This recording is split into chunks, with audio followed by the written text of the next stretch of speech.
आज हम लोग श्रीमद् भगवद गीता के द्वितीय अध्याय के 39वें श्लोक से प्रारंभ करने जा रहे हैं।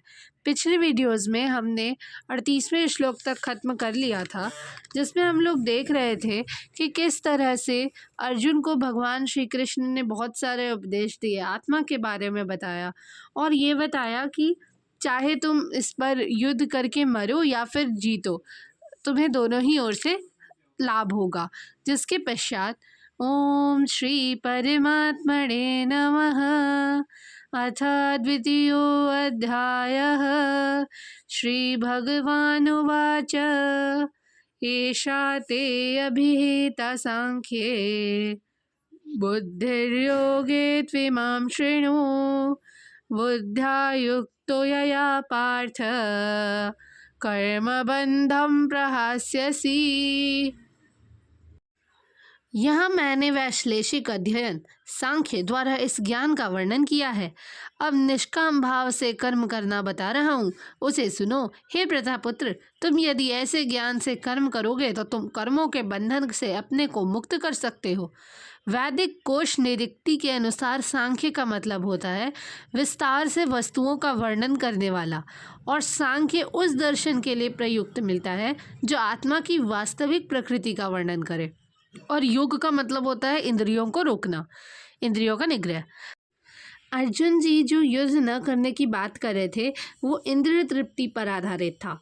वो अपने प्रधान कर्तव्य को भुलाकर युद्ध से दूर रहना चाहते थे, क्योंकि उनको लगा कि धृतराष्ट्र के पुत्रों ने बंधु बांधवों को परास्त करके राज्य भोग करने से अच्छा वो अपने स्वजनों को न मारकर ज़्यादा सुखी रहेंगे।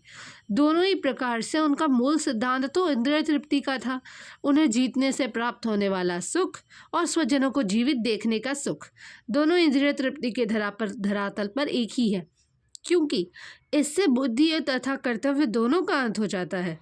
इसलिए भगवान श्री कृष्ण ने अर्जुन को बताना चाहा कि अपने पितामह के शरीर को मारेगा, उन्हें असलियत में उनकी आत्मा को वो नहीं मार रहे।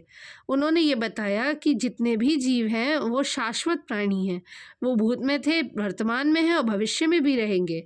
हमारी आत्मा शाश्वत है। हम अलग अलग तरह के कपड़ों की तरह अपने शरीरों को बदलते रहते हैं। भौतिक वस्त्र के बंधन से मुक्ति के बाद भी हमारा पृथक सत्ता बनी रहती है। भगवान कृष्ण द्वारा आत्मा तथा शरीर का अत्यंत विशद वैश्लेषिक अध्ययन प्रस्तुत किया गया और निरुक्ति कोश की शब्दावली में इस विशद अध्ययन का सांख्य कहा गया। इस सांख्य का नास्तिक कपिल के सांख्य दर्शन से कोई भी वास्ता नहीं है। ये जो नास्तिक कपिल है, इससे बहुत पहले भगवान कृष्ण के अवतार भगवान कपिल ने अपनी माता के समक्ष श्रीमद् भागवत में वास्तविक सांख्य दर्शन पर प्रवचन दिया था।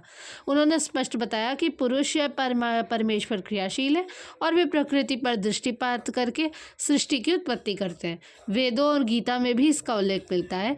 वेदों में वर्णन मिलता है कि भगवान ने प्रकृति पर दृष्टिपात किया और उसमें आणविक जीवात्माएं प्रविष्ट कर दी।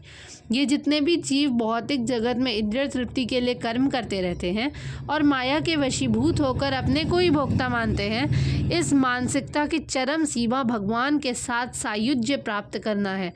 ये माया या फिर इंद्रिय तृप्ति जन्य मोह का अंतिम पाश है और अनेकानेक जन्मों तक इस तरह इंद्रिय तृप्ति करते हुए कोई महात्मा भगवान कृष्ण यानी वासुदेव की शरण में जाता है और जिससे परम सत्य की खोज पूरी होती है।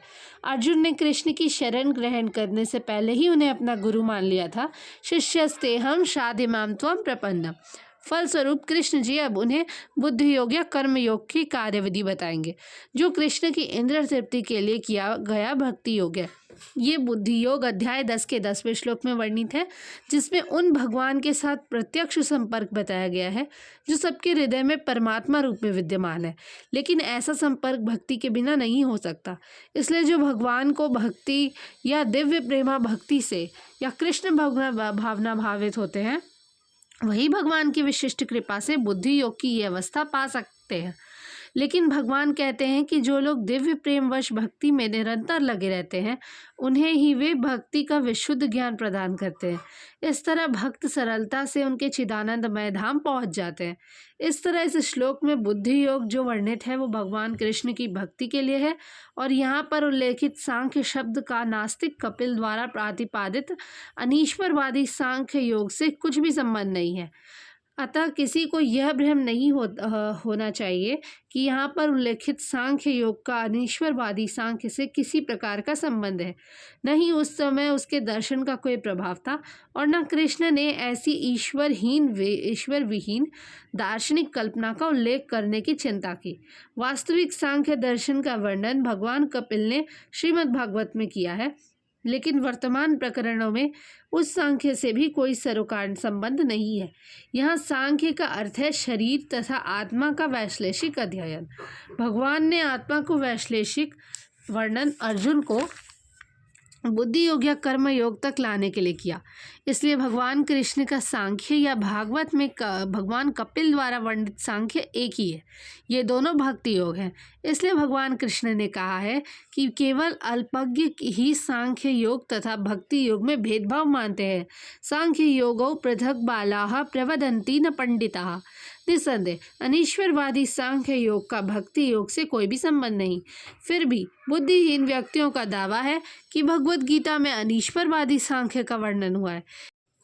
अनीश्वरवादी सांख्य का अर्थ है जिसे ईश्वर पर भरोसा ना हो वैसा सांख्य योग। तो मनुष्य को यह जान लेना चाहिए कि बुद्धि योग का अर्थ है कृष्ण भावनामृत में पूर्ण आनंद और भक्ति के ज्ञान में कर्म करना। जो व्यक्ति भगवान की तुष्टि के लिए काम करता है, चाहे वो कर्म कितना भी कठिन क्यों ना हो, वह बुद्धि योग के सिद्धांत के अनुसार कार्य करता है और दिव्य आनंद का अनुभव करता है। ऐसी दिव्य व्यस्तता के कारण उसे भगवत कृपा में स्वतः संपूर्ण दिव्य ज्ञान प्राप्त हो जाता है और ज्ञान प्राप्त करने के लिए अतिरिक्त श्रम किए बिना ही उसकी पूर्ण मुक्ति हो जाती है। कृष्ण भावना भावित कर्म तथा फल प्राप्ति की इच्छा से किए गए कर्म में विशेषतया पारिवारिक या भौतिक सुख प्राप्त करने की इंद्रिय तृप्ति के लिए किए गए कर्म में प्रचुर अंतर होता है। इसलिए बुद्धि योग हमारे द्वारा संपन्न कार्य का दिव्य गुण है। धन्यवाद। आज हम लोग एक ही श्लोक करेंगे। इस श्लोक का अर्थ बहुत लंबा था, इसलिए आगे के श्लोक अगली वीडियो में करेंगे। तब तक के लिए जय श्री राधे कृष्ण।